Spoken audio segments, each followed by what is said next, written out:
আজকে আমি আপনাদের দেখাবো বুরহানের মাজার, যেই বুরহানের ছেলেকে জবাই করা হয়েছিল। তো দেখতেছেন এটা হচ্ছে বুরহানের মাজার। তো বুরহানের কবরের ভিতর দিয়ে একটা বট গাছ হয়েছে অলৌকিকভাবে।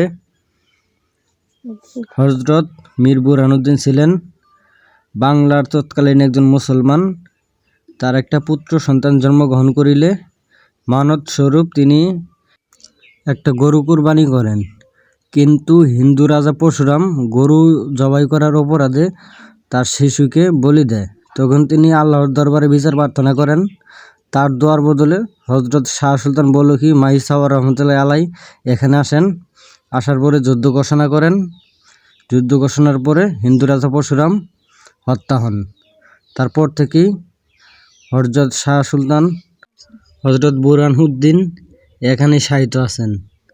তো এটা হচ্ছে বগুড়া জেলার মহাস্থানগড়ে অবস্থিত।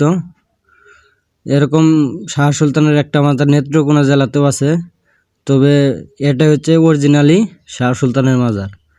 তো আপনারা চাইলে আসতে পারেন। এখানে আরও আছে বেহুলা লক্ষিন্দরের বাসর ঘর।